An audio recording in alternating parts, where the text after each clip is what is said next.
안녕하세요. 사연 읽어주는 남녀입니다. 오늘도 와주셔서 감사드리며 그럼 오늘의 사연 바로 시작하겠습니다. 남편이 대게잡이 배에서 떨어졌습니다. 통발을 연결하는 로프에 발이 끼어 깊은 바다로 사라졌다고 함께 배를 탄 아빠가 말해주었죠. 차가운 동해바다가 남편을 삼켜버렸어요. 저는 친정아버지를 찾아갔습니다. 그런데 아버지의 반응이 이상했어요. 슬퍼하는 척은 했지만 눈동자는 차가웠죠. 사위가 죽었는데 말입니다. 아버지는 마치 예상했다는 듯 담담했어요. 더 이상한 건 친정오빠였습니다. 남편이 실종된 날 오빠도 같은 배에 있었어요. 하지만 그날 무슨 일이 있었는지 아무것도 말하지 않았죠. 선원들도 입을 굳게 다물었습니다. 마을 사람들은 제가 다가가면 시선을 피했어요. 무언가 모두가 아는 비밀이 있는 것 같았죠. 그날 밤 저는 텅 빈 집으로 돌아왔습니다. 그때 현관문을 두드리는 소리가 들렸어요. 문을 열자 인도네시아 선원 안디가 서 있었습니다. 27, 남편과 같은 배를 탔던 청년이었어요. 그의 눈빛이 이상하게 번들거렸죠. 사모님, 계세요? 안디? 무슨 일이야? 이 늦은 시간에. 사모님, 힘드시죠? 전 사실 사모님이 좋아요. 저한테 잘해주셨잖아요. 안디, 그게 무슨 말이야? 시간이 늦었다. 내일 얘기하자. 순간 소름이 돋았습니다. 남편 시신도 못 찾은 상황에서 이게 무슨 말인지. 하지만 그의 다음 말이 더 충격적이었어요. 제가 중요한 거 알고 있어요. 남편분이 어떻게 된 일인지 그 이유를 알고 있다고요. 뭐라고요? 다 말씀드릴게요. 대신 제 소원 하나만 들어주세요. 소원? 어떤 소원을? 딱 한 번이면 돼요. 제가 그동안 꿈꿔왔던 거요. 그렇게 말하며 안디는 제게 가까이 다가왔습니다. 땀 냄새와 바다 비린내가 진동했어요. 그의 거친 손이 문틀을 잡았죠. 아시고 싶으시죠? 그럼 저랑 거래해요. 제 소원 들어주세요. 아무한테도 말 안 할게요. 안디가 저를 뚫어지게 바라보았습니다. 저는 급하게 윗옷을 추슬렀죠. 다리가 떨렸어요. 하지만 저는 진실을 알아야 했어요. 남편이 어떻게 죽었는지 알아야만 했죠. 좋아, 들어와. 동네 사람들 보기 전에. 저는 선택의 여지가 없었습니다. 안녕하세요. 저는 경북 영덕에서 태어났습니다. 아버지는 대게잡이 배 선장이었어요. 어머니는 항구 앞에서 작은 식당을 운영했죠. 평범한 어촌마을의 평범한 딸이었습니다. 서울로 올라가 IT 회사에 디자이너로 취직했어요. 그런데 입사 6개월 만에 스토커가 생겼죠. 퇴근길마다 따라오는 남자가 있었습니다. 집 앞에서 기다리기도 했어요. 경찰에 신고해도 소용없었죠. 아직은 아무 일도 일어나지 않았다는 이유에서요. 그때 같은 회사 개발팀 이준호 대리가 나타났습니다. 말도 없고 무뚝뚝한 사람이었어요. 회식 때도 구석에 혼자 앉아 있는 그런 남자였죠. 어느 날 회사 앞에 스토커가 또 따라왔습니다. 그때 준호 씨가 갑자기 나타났어요. 한마디도 없이 스토커 앞을 막아섰죠. 이분 불편해하시는 것 같은데요. 그만 가시죠. 당신이 뭔데 참견이야. 저 이분 회사 동료입니다. 계속 따라다니시면 경찰에 신고하겠습니다. 준호 씨의 목소리는 차분했지만 단호했습니다. 덩치가 큰 준호 씨 앞에서 스토커는 물러났어요. 그날 이후로 스토커는 사라졌죠. 저는 준호 씨에게 고마움을 표현하고 싶었습니다. 점심을 사겠다고 했더니 괜찮다고 손사래를 쳤어요. 하지만 저는 포기하지 않았죠. 매일 커피를 사다 줬습니다. 야근할 때 간식도 챙겨줬어요. 처음엔 부담스러워했지만 점점 마음을 열더군요. 준호 씨는 왜 그날 절 도와줬어요? 사람이 사람을 돕는데 이유가 필요한가요? 다 같이 도우며 사는 거죠. 그의 진심이 느껴졌습니다. 겉은 무뚝뚝해도 속은 따뜻한 사람이었어요. 2년의 연애 끝에 우리는 결혼했죠. 하지만 친정부모님은 달가워하지 않았습니다. 작은 IT 회사 개발자라는 직업이 마음에 안 드셨던 거죠. 결혼 준비를 시작하자 친정 부모님의 태도가 드러났습니다. 첫 소개 날부터 분위기가 싸늘했어요. 아버지는 준호 씨 명함을 보더니 코웃음을 쳤죠.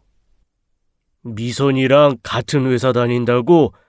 거기 직원이 20명도 안 되는 구멍가게 아닌가? 넌 서울까지 보냈더니 뭔 사윗감을 이런? 아직 작은 회사지만 성장 가능성이 있습니다. 믿고 지켜봐 주세요. 이 성장 가능성? 그런 말 백날 해봐야 뭐해? 그래, 지금 당장 월급이 얼마나 되는데 미선이 먹여 살릴 수는 있겠나? 준호 씨는 침착하게 대답했습니다. 하지만 부모님은 계속 무시하는 말을 이어갔어요. 저는 속이 타들어갔죠. 결혼식 날도 마찬가지였습니다. 친정 어머니는 하객들 앞에서 대놓고 말했어요.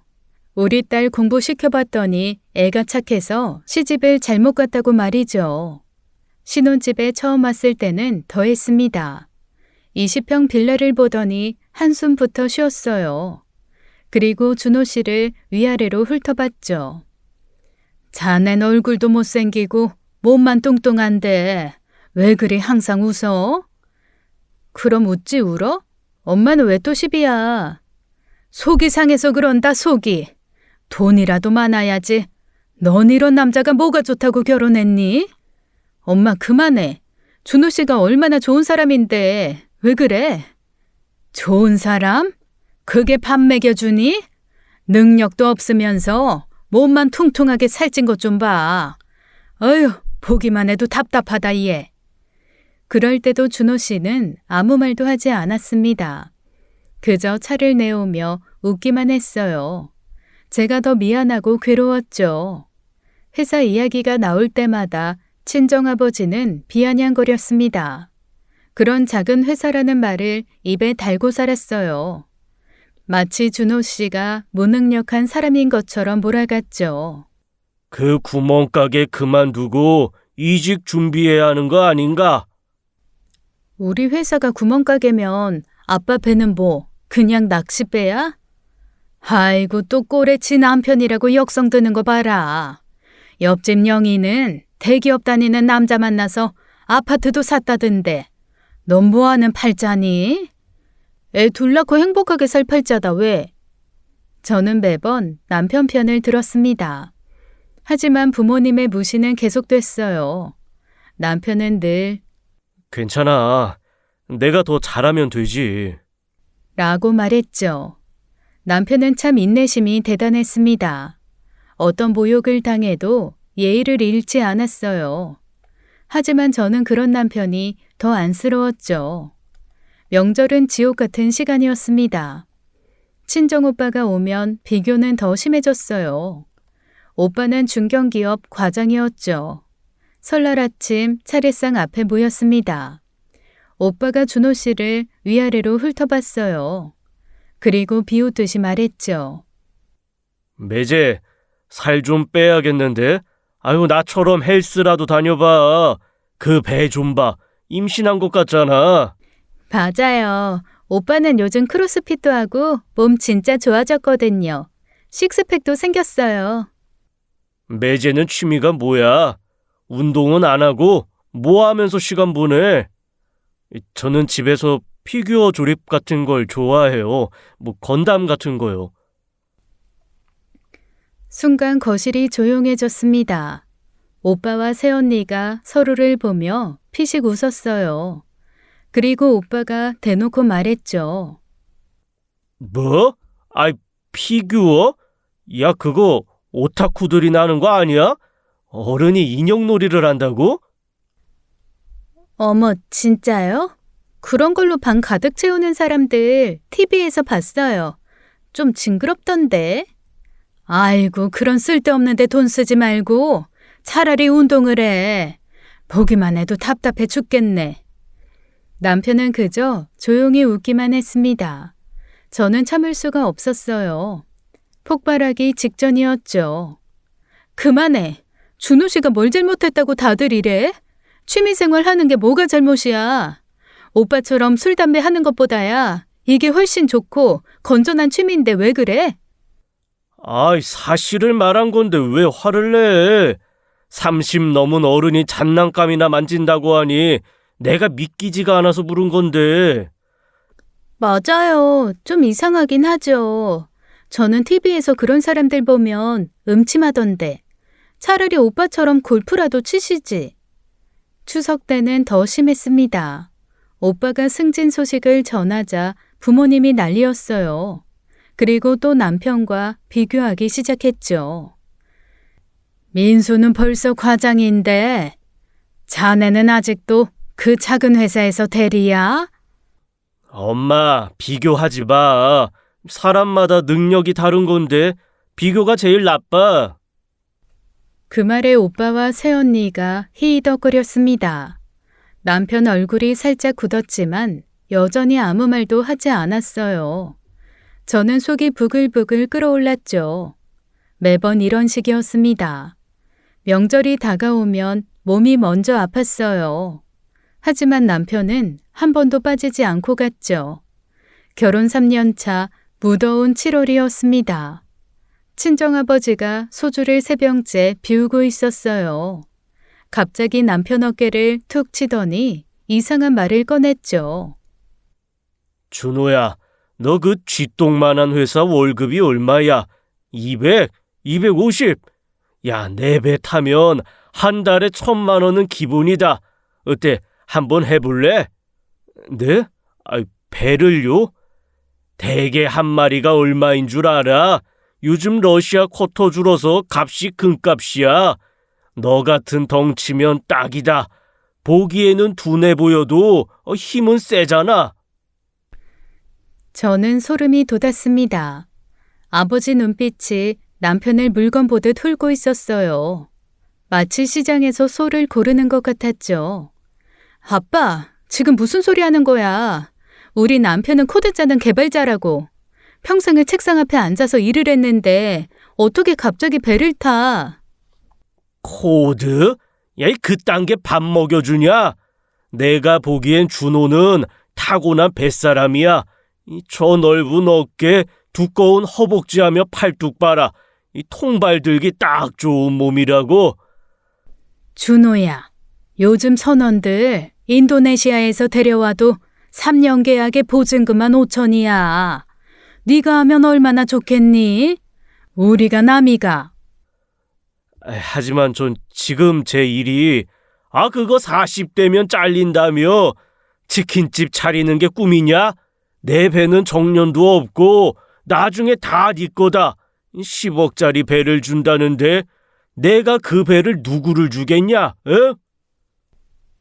아버지가 남편 팔뚝을 움켜쥐었습니다. 취기 어린 눈으로 힘을 가늠하듯 주물렀어요. 남편은 당황해서 몸을 빼려 했죠. 아이고, 힘 좋네. 이 정도면 통발 30개는 거뜬히 들겠다. 인도네시아 놈들은 10개도 버거워하던데. 아빠, 손 떼. 지금 뭐 하는 거야? 왜 남편을 가축 취급해? 가축? 내가 10억짜리 배를 가축한테 주겠냐? 이거 진짜 기회를 주는 거야. 민수는 회사 다니니까 못하고 준호 너밖에 없다. 맞아, 생각해봐, 준호야. 한 달에 1,000만 원씩 벌면 3년이면 아파트도 사지. 지금 그 전셋집에서 언제까지 살래? 감사하지만 저는 지금 제 일이 좋기도 하고 뜻하는 바가 있기도 하고요. 그러자 아버지가 소주잔을 내리쳤어요. 테이블이 쩌렁 울렸죠. 야, 임마! 너 내 사위 맞냐? 이 장인이 이렇게 부탁을 하는데 생각도 안 해봐? 이 정도 부탁을 하면 알아서 딱 알아먹어야지. 아빠, 남편 뱃일 못해. 절대 안 돼. 너는 조용히 해. 아버지가 말을 하는데 버릇없이 끼어들어. 준호야, 마지막으로 묻는다. 정말 안 할 거야? 에이, 죄송합니다. 전 지금 제 일이 정말 좋습니다. 아버지가 벌떡 일어났습니다. 비틀거리며 남편을 손가락질했어요. 눈이 빨갛게 충혈되어 있었죠. 그날 밤부터 지옥이 시작됐습니다. 아버지는 남편을 투명인간 취급했어요. 앞으로 닥칠 악몽을 저는 상상도 못했죠. 선원 제안을 거절한 후부터였습니다. 친정 식구들이 남편을 대놓고 무시하기 시작했어요. 추석 때 남편이 한우 선물 세트를 들고 갔죠. 이런 싸구려를 선물이라고 가져왔냐? 마트 세일 제품 아니야? 장인 일도 안 돕는 놈이 체면은 차리네. 아유, 됐다. 나는 바다에서 매일 대게 먹으니 소취향 아니다. 준호야, 이런 거 가지고 오지 마라. 우리 집에 소 좋아하는 사람이 없다. 죄송합니다. 다음엔 더 좋은 걸로. 매제, 피규어 사는 돈은 있으면서 선물은 왜 이래? 아, 맞다. 매제는 피규어한테도 정 주는 사람이지 가족보다 장난감이 먼저인가? 아버지가 힘들다고 도와달라는데 아유, 참나. 새언니가 킥킥 웃었습니다. 남편은 그저 조용히 웃기만 했어요. 제가 보기엔 너무 답답했죠. 그럼 오빠가 일 그만두고 아빠 도우면 되잖아. 오빤 왜 못해? 난 임마 더 큰 일을 하시는데. 참나. 그래봤자 영업직. 이력서만 넣으면 다 붙는 곳이면서. 뭐 임마? 식사 시간이 되자 더 심해졌습니다. 남편이 대게를 까는데 아버지가 젓가락으로 탁 쳤어요. 남편 손이 빨갛게 부어올랐죠. 대게 만질 자격도 없는 놈이 왜 만져? 아, 내 배 타기 싫다며. 아빠, 왜 이래? 아, 진짜 사람이 왜 이렇게 유치해? 그리고 이건 아빠가 잡은 거 아니고 사온 건데? 참나, 유치하다, 유치해. 나 원래 유치한 사람이다. 준호는 오늘부터 대게 먹지 마. 배 안 타는 사람이 무슨 자격으로 먹어? 맞아, 엄마. 매제는 피자나 시켜줄까? 애 같잖아. 오빠도 대게 먹지 마. 오빠도 배 안 타니까. 이게 진짜? 남편이 조용히 일어났습니다. 밖으로 나가 담배를 피우러 갔어요. 다들 미쳤어? 사람을 왜 이렇게 대해? 내가 다 부끄러워. 준호 씨도 자기 집 가면 귀한 아들이야. 사위가 장인 부탁도 안 들어주는데 내가 왜 잘해줘야 돼? 아, 남 아니야, 남. 그날 이후 명절 때마다 똑같았습니다. 남편이 가져가는 선물은 모두 쓰레기 취급받았어요. 싸구려, 성의 없다, 왜 이런 걸 사왔냐는 말뿐이었죠. 그래도 남편은 웃으며 견뎠습니다. 하지만 남편도 점점 지쳐가는 게 보였어요. 저는 마음이 찢어질 것 같았죠. 그해 겨울 친정 아버지가 쓰러졌습니다. 병원에서 간경화 진단을 받았어요. 간이식 없이는 6개월이라는 시한부 선고였죠.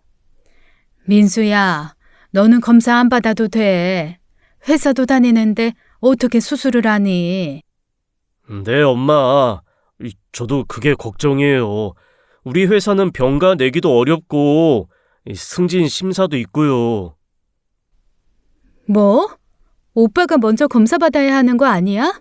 친아들이잖아. 야, 미선아. 내가 간 떼어주고 싶지 않아서 그러는 줄 알아? 현실적으로 불가능한 거야. 내가 쓰러지면 우리 가족은 어떻게 먹고 살아? 맞아요, 아가씨. 오빠는 가장이에요. 한 집안의 기둥을 무너뜨릴 순 없잖아요. 저는 어이가 없었습니다. 이런 상황에 회사 병가가 어렵다는 게 뭔 개소리인지 이해도 안 갔죠. 그때 오빠가 저를 밖으로 불러 충격적인 말을 했습니다. 미선아, 네가 검사 받아봐. 네가 아빠랑 혈액형도 같잖아. 나? 나 지금 임신 3개월이야. 임신한 사람이 어떻게 간이식을 해? 아이는 다시 가지면 되잖아. 하지만 아빠는 한 번 가시면 끝이야. 뭐가 더 중요한지 생각해봐. 순간 귀를 의심했습니다. 지는 일핑계로 적합성 검사도 안 받겠다면서 저에게는 아이를 지우라는 말을 했다니요. 새언니까지 거들었어요. 아가씨, 아직 3개월이면 초기잖아요. 솔직히 아버님 목숨이 더 중요하지 않을까요? 미쳤어? 지금 나한테 아이 지우고 간도 떼라고? 오빠는 왜 안 해? 회사가 아빠보다 중요해? 야, 나도 하고 싶다고. 근데 내가 수술하면 최소 3개월은 쉬어야 해. 그럼 나 잘려. 그러면 네가 내 월급 대신 벌어줄래? 그때 조용히 이야기를 듣던 남편이 벌떡 일어났습니다. 저는 처음 보는 남편의 분노한 표정이었어요. 남편이 오빠 멱살을 잡아 들어올렸죠. 형님, 지금 뭐라고 했습니까? 임신한 여동생한테 아이 지우라고요? 미치신 거죠? 잠깐 충격받아서 미쳐서 이런 말 한 거죠? 야, 놔! 이게 지금 뭐하는... 어이! 남편 손에 들려 오빠 발이 바닥에서 떨어졌습니다. 그 뚱뚱하다고 놀리던 남편 힘이 무시무시했어요. 오빠는 남편 팔에 매달려 얼굴이 빨개지며 헐떡였죠. 다시 한번 그런 말 하면 가만 안 둡니다. 저 욕하고 비웃는 건 100번 1000번 해도 상관없어요. 그런데 내 아내하고 내 아이 건드리진 마세요. 매부, 당장 놔요. 우리 남편 죽겠어요. 남편이 오빠를 내려놨습니다. 오빠는 기침을 하며 주저앉았어요. 찍소리도 못하고 남편을 올려다봤죠. 아버지 진단 후 2주가 지났습니다. 친정엄마가 갑자기 집에 찾아왔어요. 손에는 반찬통이 가득했죠. 이 서방 좋아하는 갈치조림이야. 꽃게탕도 끓여왔고 요즘 살 많이 빠진 것 같던데 많이 먹어. 어머님, 갑자기 이렇게까지... 갑자기는 무슨 사위도 아들이지. 그동안 내가 너무했어. 이서방 미안해. 뭐야 갑자기 이서방이라고 부르네? 전에는 야 너 이봐 그러더니 이 기집애가 조용히 못해? 남편은 당황했습니다. 평소와 180도 다른 태도였어요. 저는 직감적으로 알았죠. 다음 날도 그 다음 날도 어머니가 왔습니다. 매번 남편이 좋아할 만한 음식을 해왔어요. 심지어 남편 피규어를 보고 칭찬까지 했죠. 어머, 이거 정말 정교하네. 준호가 손재주가 있구나. 이런 거 만들려면 집중력이 대단해야겠어. 엄마 왜 이래? 무슨 속셈이야? 속셈은 무슨, 그냥 사위가 예뻐서 그래. 준호야, 이번 주말에 낚시 가자. 아버지도 퇴원하셨으니까. 주말 바닷가 횟집에 모였습니다. 아버지가 남편에게 술을 따랐어요. 강경화 환자가 술을 마시며 말이죠. 준우야, 그동안 내가 너무 심했지? 사실 너 같은 사위도 없어. 성실하고 착하고. 맞아, 매제. 내가 그동안 너무 못됐죠? 미안해요. 내가 원래 말이 좀 세요. 근데 아기는 또 없어요. 매부, 그래도 우리가 가족인데 그동안 너무 서먹했어요. 앞으로는 편하게 지내요. 역겨운 연극이었습니다. 다들 어설픈 배우처럼 연기했어요. 남편은 조용히 웃기만 했죠. 식사가 끝날 무렵이었습니다. 어머니가 본색을 드러냈어요. 준비한 대사를 꺼내기 시작했죠. 준호야, 사실 부탁이 있어. 아버지 간이식 말인데 혹시 검사라도 받아볼래? 엄마! 아니 검사만이라도 안 맞을 수도 있잖아. 그냥 확인만 해보자고. 준호야, 네가 검사 받아주면 내가 평생 은혜 잊지 않을게. 아이, 사위도 가족 아니냐. 매제, 내가 하고 싶은데 나 간이 안 좋아서 정말 미안해요. 남편이 젓가락을 내려놨습니다. 그리고 천천히 입을 열었어요. 목소리가 담담했죠. 며칠 고민해보고 말씀드릴게요. 여보! 일주일 동안 남편은 말이 없었습니다. 매일 밤 천장만 바라보며 뜬 눈으로 세웠어요. 그러던 어느 날 아침 결심한 듯 말했죠. 여보, 나 간 이식할게. 장인 어른도 내 부모님이야. 부모님이 죽어가는데 모른 척 할 수는 없어. 뭐? 미쳤어? 우리 엄마 아빠가 당신을 어떻게 대했는데? 찐 아들놈도 안 하는데 그걸 왜 당신이 해? 그래도 당신 아버지야. 우리 아이 외할아버지고. 아이가 커서 외할아버지 살릴 수 있었는데 안 했다고 하면 뭐라고 대답할래? 저는 남편 멱살을 잡았습니다. 흔들고 또 흔들었어요. 눈물이 폭포처럼 쏟아졌죠. 바보야, 멍청아. 왜 그렇게 착하기만 해? 간이식 별거 아니야. 70%를 떼어내도 3개월이면 회복돼. 나 건강하잖아. 걱정하지 마. 별거 아니라고? 전신 마취하고 배 가르는 수술이 별거 아니야? 당신 무슨 일 생기면 나랑 아이는 어떡해? 남편이 저를 꼭 안았습니다. 그의 품이 따뜻했어요. 하지만 불안감은 더 커졌죠. 내가 하고 싶어서 하는 거야. 후회하지 않아. 당신도 아버지 잃는 걸 싫잖아. 검사 결과가 나왔습니다. 기적처럼 모든 수치가 일치했어요. 친정 부모님이 난리가 났죠.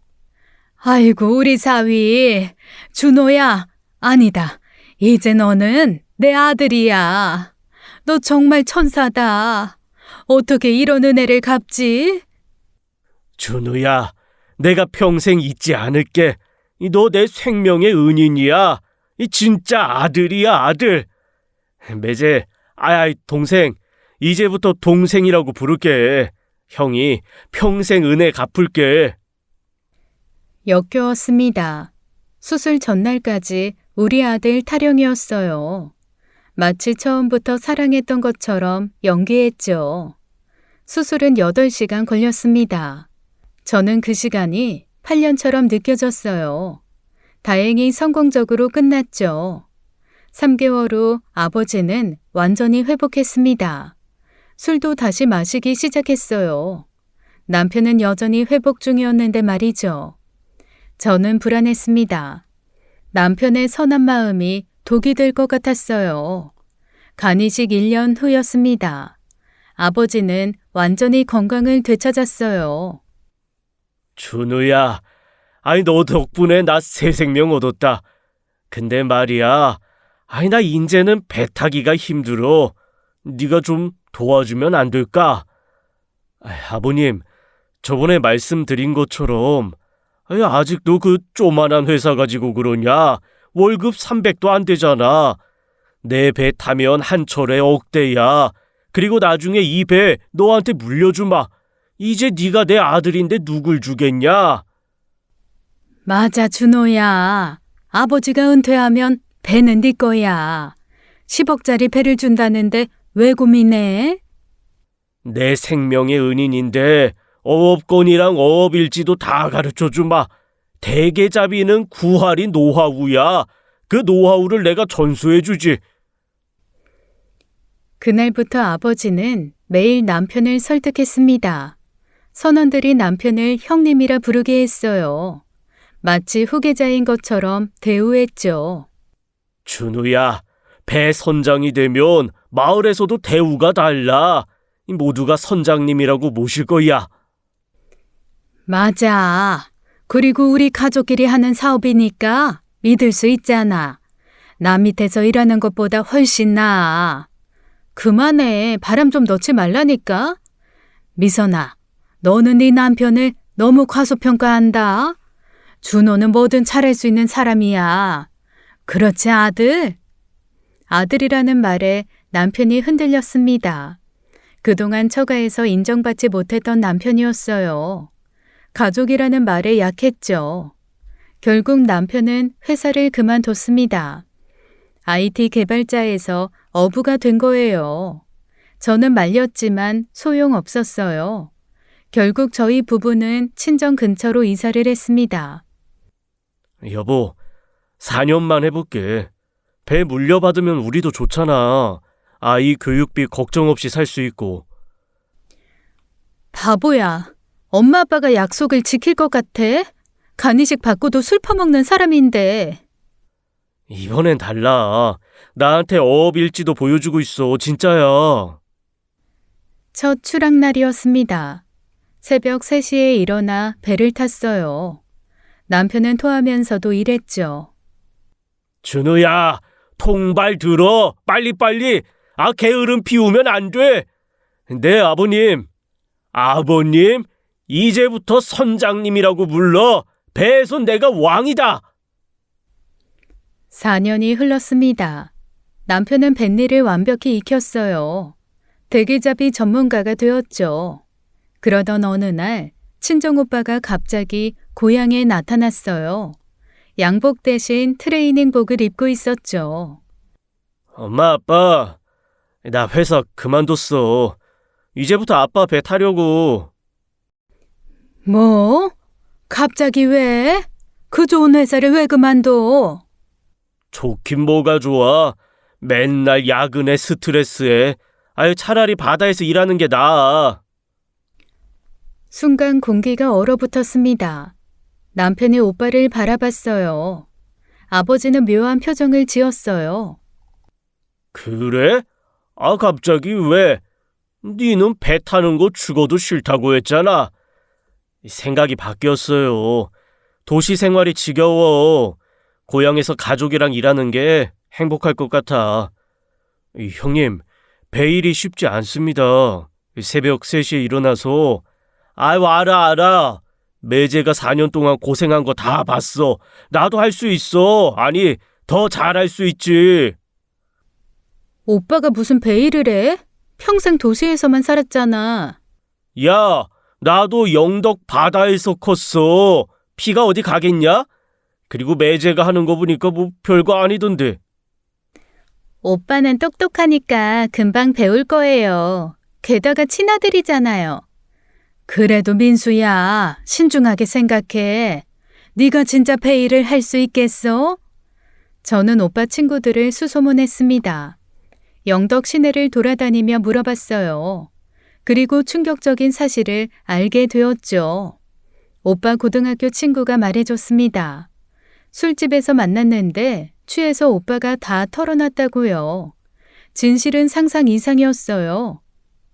민수가 회사 공금 5천만 원 빼돌렸대. 코인 투자하다가 다 날렸다고. 뭐? 그래서? 들키기 직전에 대출 받아서 메꿨대. 근데 대출 이자 못 갚아서 회사에서 자진 퇴사했다고 뭐 그렇게 말하긴 하는데 내가 볼 때는 사실상 윗사람들이 횡령 흔적 눈치챌 것 같으니까 걸리기 직전에 그만둔 거지. 저는 바로 친정집으로 달려갔습니다. 거실에 모두 모여 있었어요. 오빠는 맥주를 마시며 TV를 보고 있었죠. 오빠, 회사 돈 횡령했지? 5천만 원 빼돌려서 코인했다며? 뭐? 누가 그런 개소리를... 성진이 오빠가 다 말했어. 순간 오빠 얼굴이 빨개졌습니다. 아버지가 소리를 질렀죠. 이놈의 새끼가 회사 돈 훔쳐먹은 게 사실이야? 5천만 원을 횡령했다고? 아버지가 벌떡 일어나 오빠 뺨을 때렸어요. 짝소리가 집안에 울렸죠. 이 못난 새끼, 내가 너를 그렇게 키웠냐? 이 남의 돈 훔쳐서 코인이나 하고 그것도 모자라 대출까지? 아이 아빠, 그게 실수였어요. 다 갚았잖아요. 실수? 그게 실수냐 범죄지? 네가 감옥 안 간 게 처우눈이야. 내가 창피해서 고개를 못 들겠다. 여보, 진정해. 민수도 반성하고 있어. 반성? 반성하는 놈이 고향 와서 큰 소리야? 배 타겠다고? 네가 무슨 자격으로? 아이, 그래도 전 아들이잖아요. 아들인데 이렇게까지. 아들, 너 같은 놈이 내 배를 타? 창피해서 못하겠다. 이 버러지 같은 놈. 아버지는 진심으로 화가 난 것 같았습니다. 오빠는 고개를 숙이고 아무 말도 못했어요. 새언니도 구석에서 눈치만 봤죠. 결국 오빠가 고향에 내려온 이유가 드러난 거였습니다. 갈 곳이 없으니 아빠 밑으로 들어온 거였어요. 오빠가 귀향한 지 3년이 지났습니다. 그동안 오빠는 뱃일을 대충 배웠어요. 그리고 어느 날 저녁 아버지가 폭탄 선언을 했죠. 준호야, 내가 2, 3년 후에 은퇴할 생각이야. 이제 나이도 있고 몸도 예전 같지 않네. 네, 아버님, 그동안 고생 많으셨습니다. 그래서 말인데 배는 민수한테 물려줘야 할 것 같다. 아무래도 친아들이니 준호 너는 이해해 줄 수 있겠지? 아이고, 우리 준호가 어떤 남잔데. 당연히 이해하고도 남지. 순간 시간이 멈춘 것 같았습니다. 남편의 얼굴이 돌처럼 굳었어요.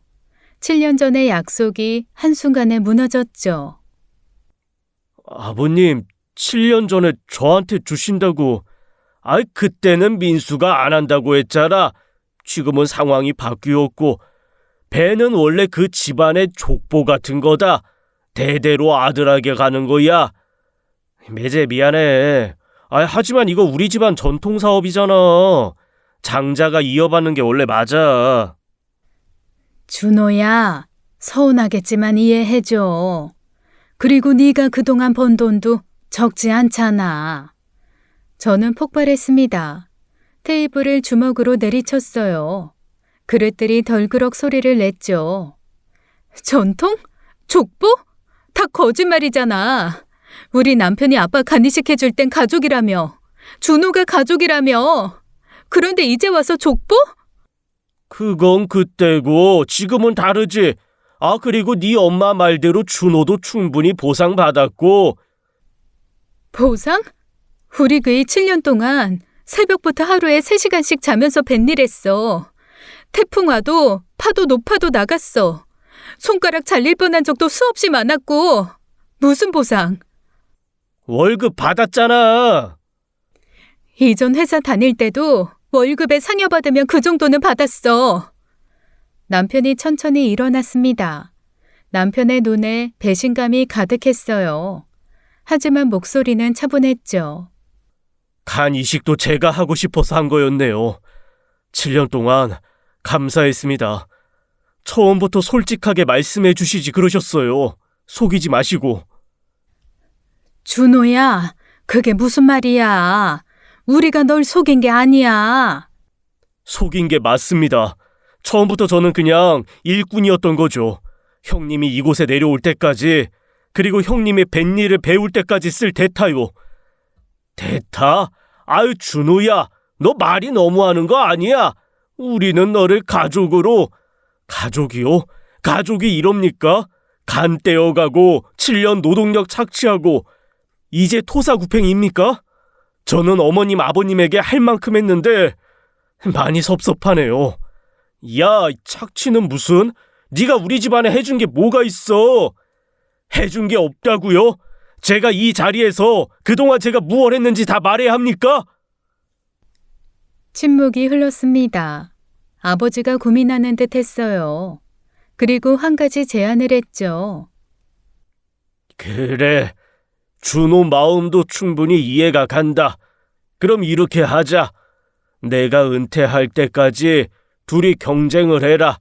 더 일 잘하는 사람한테 배를 주겠다. 그게 맞는 것 같구나.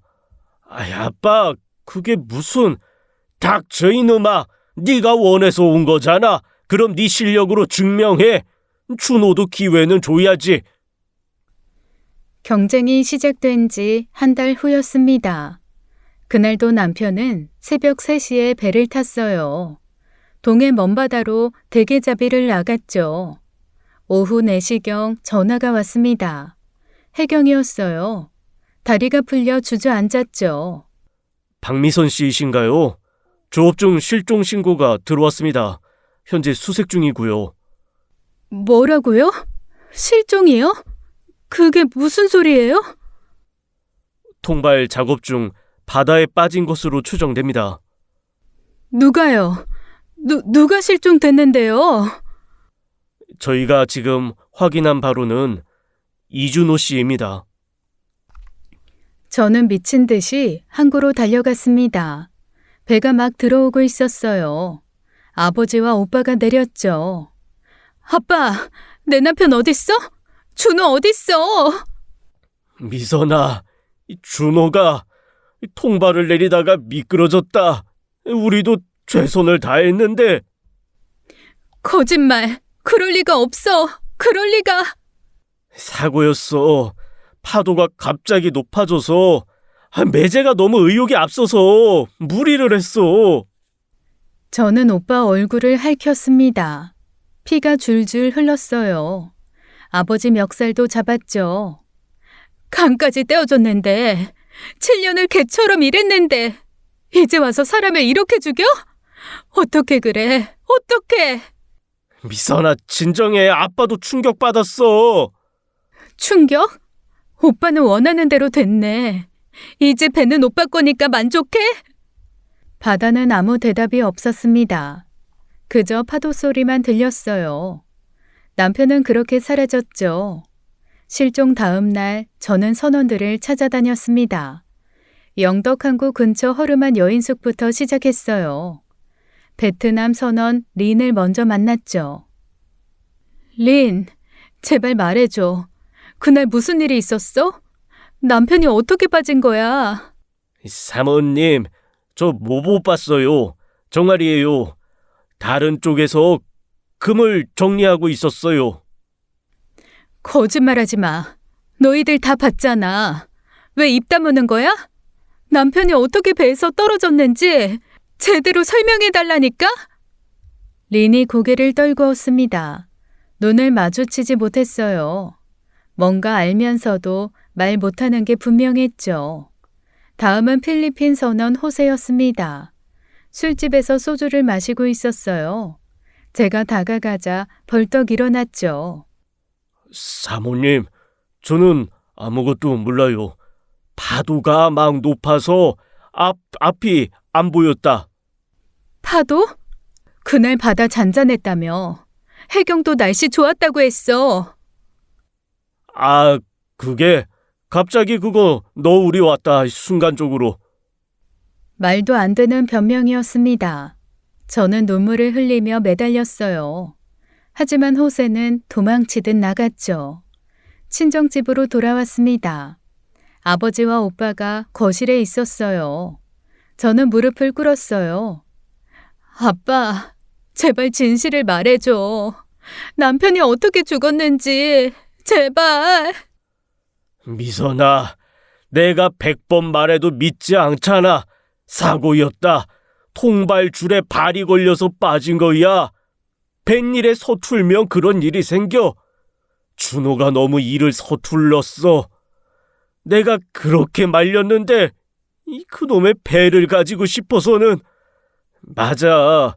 그리고 우리도 구하려고 했어. 양만기로 통발 올리려고 했는데 이미 물살에 떠내려갔어. 그럼 왜 바로 배를 돌리지 않았어? 왜 구조신호 안 보냈어? 보냈어. 다 했다고.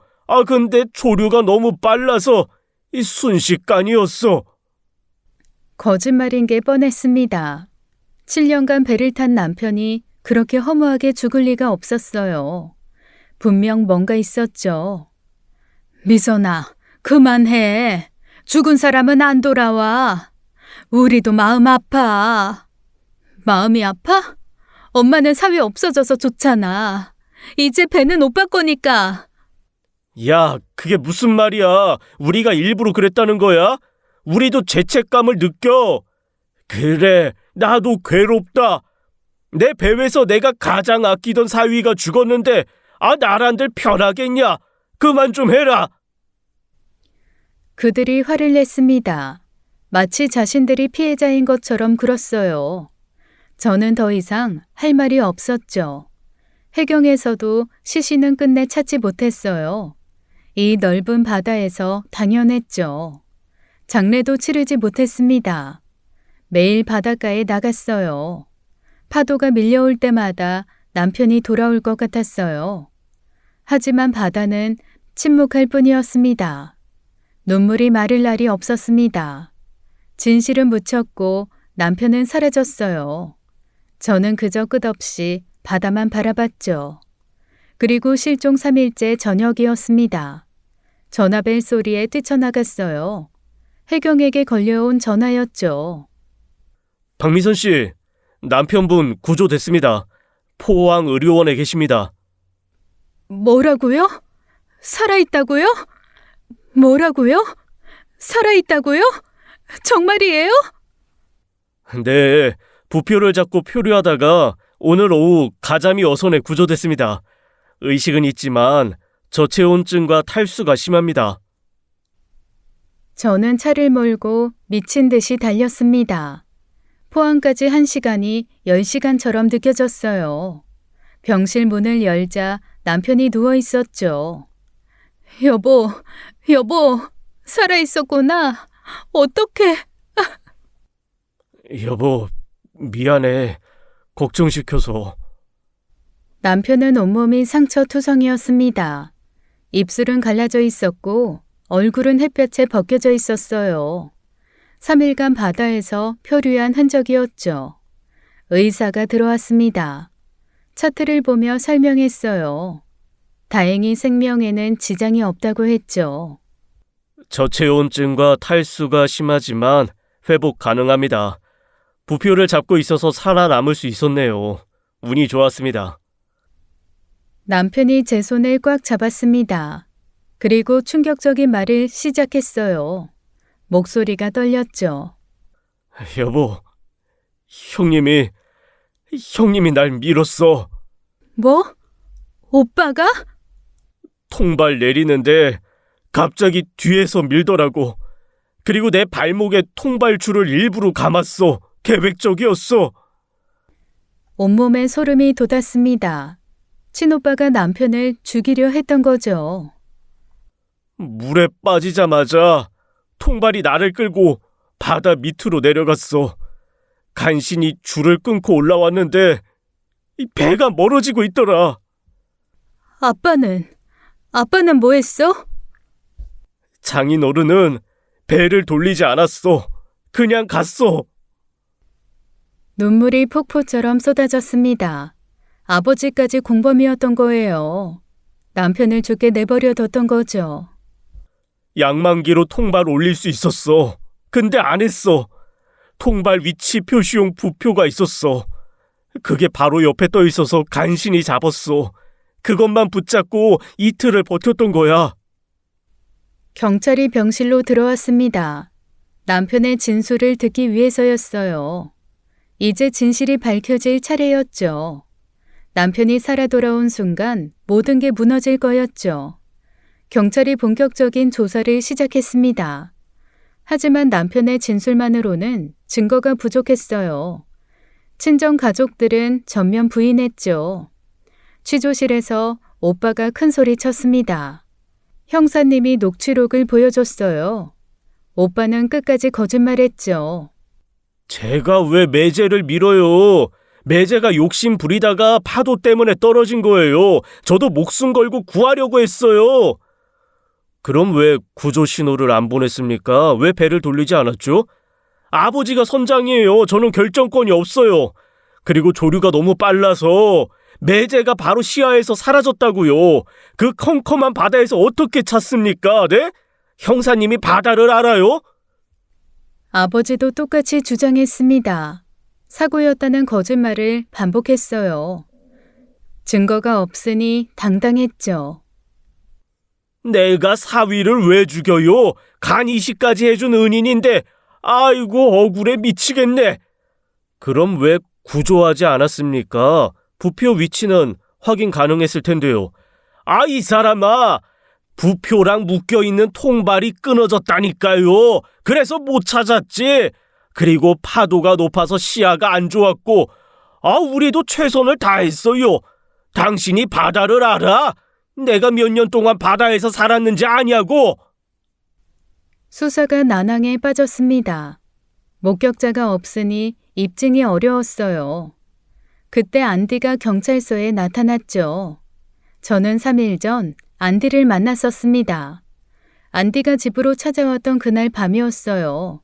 진실을 말하는 조건으로 제게 소원을 들어달라고 했었죠. 저는 그 소원을 들어주기로 했습니다. 드디어 안디가 증언을 했습니다. 법정이 술렁였어요. 충격적인 진실이 밝혀졌죠. 박민수 씨가 이준호 씨 발목에 통발줄을 감았어요. 일부러요. 그리고 등을 세게 밀었어요. 확실히 봤습니까? 네, 저는 5m 떨어진 곳에서 조업하고 있었어요. 박민수 씨가 막 욕을 하면서 이준호 씨를 밀었어요. 오빠가 벌떡 일어났습니다. 얼굴이 새빨갛게 달아올랐어요. 하지만 이미 늦었죠. 거짓말이야. 인도네시아 놈 말을 믿어요? 돈 받고 거짓 증언하는 거예요. 그리고 선장님은 이준호 씨를 봤어요. 떨어진 그 순간 선장실 창문으로 분명히 보고 있었어요.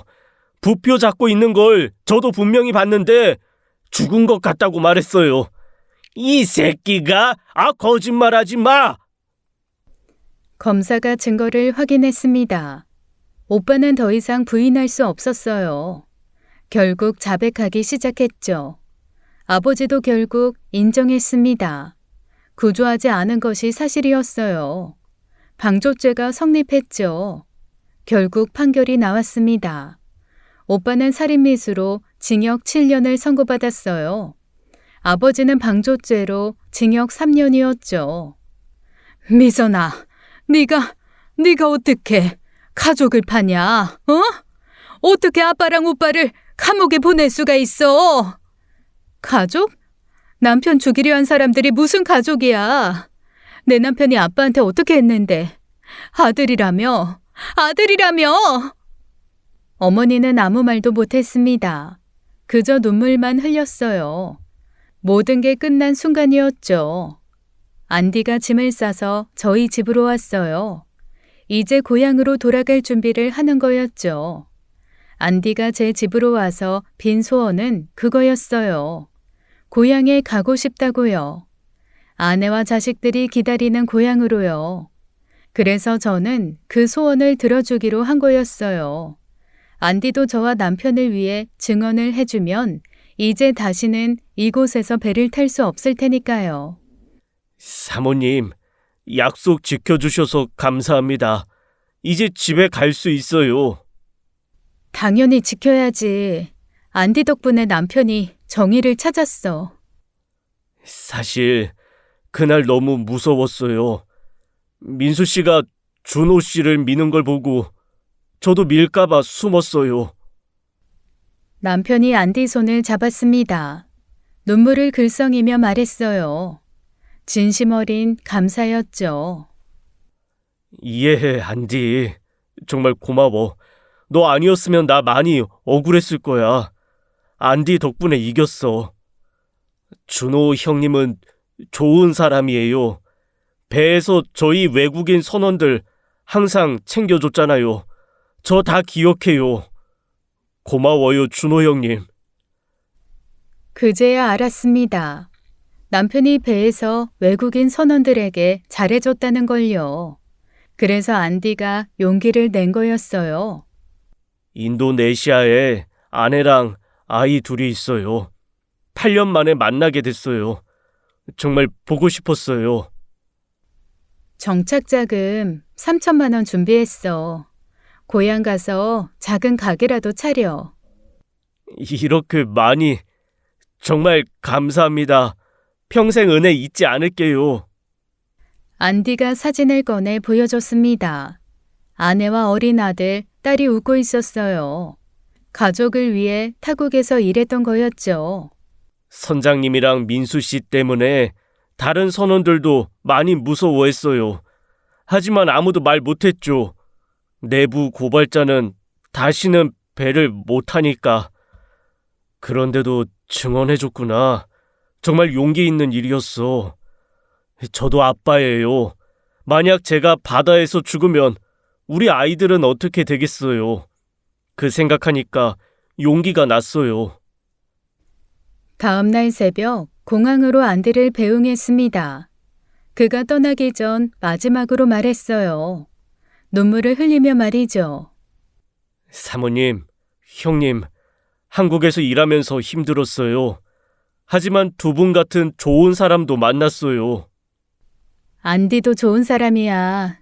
덕분에 진실이 밝혀졌어. 고향 가서 열심히 살게요. 아이들한테 자랑스러운 아빠가 될게요. 비행기가 이륙했습니다. 안디는 끝까지 손을 흔들었어요. 정의를 위해 용기 낸 청년이었죠. 그날 이후 안디에게서 편지가 왔습니다. 고향에서 작은 식당을 열었다고요. 아내와 아이들이 행복하다고 했죠. 편지 마지막에 이렇게 적혀 있었습니다. 준호 형님이 살아계셔서 정말 다행입니다. 정의는 반드시 승리한다고 아이들에게 가르치고 있어요. 눈물이 났죠. 그 일이 있은 지 많은 시간이 흘렀습니다. 남편은 기적적으로 살아났지만 바다 트라우마가 심했어요. 우리는 내륙도시 대구로 이사했죠. 남편은 다시 IT 회사에 취직했습니다. 작은 스타트업이었지만 실력을 인정받았어요. 이제는 개발팀장이 되었죠. 여보, 오늘도 피규어 만들 거야? 지안이랑 같이 만들기로 했어. 건담 새 시리즈 나왔대. 아들이 이제 8살이 되었습니다. 아빠를 꼭 닮아 피규어를 좋아해요. 부자가 함께 만드는 모습이 행복해 보였죠. 친정과는 완전히 연을 끊었습니다. 어머니가 가끔 전화하지만 받지 않아요. 그들이 선택한 길이니까요. 가끔 남편이 악몽을 꿉니다. 바다에 빠지는 꿈이래요. 그럴 때마다 꼭 안아줍니다. 여보, 내가 살아 돌아와서 정말 다행이다. 당신이랑 아이 곁에 있을 수 있어서. 나도 당신이 살아있어서 너무 감사해. 평범한 일상이 얼마나 소중한지 알게 되었습니다. 매일 아침 남편이 출근하는 뒷모습을 보며 안도해요. 오늘도 무사히, 내일도 무사히 함께할 수 있기를 바라면서요. 안디에게서 가끔 사진이 옵니다. 식당이 잘 되고 있다고 해요. 그의 행복한 얼굴을 보면 마음이 따뜻해지네요. 우리 가족은 이제 진짜 가족만 남았습니다. 서로를 아끼고 사랑하는 세 사람, 그것만으로도 충분히 행복하죠. 지금까지 사연 읽어주는 남녀였습니다. 끝까지 시청해주신 여러분 감사드리며 저희는 다음 사연으로 돌아올게요. 감사합니다.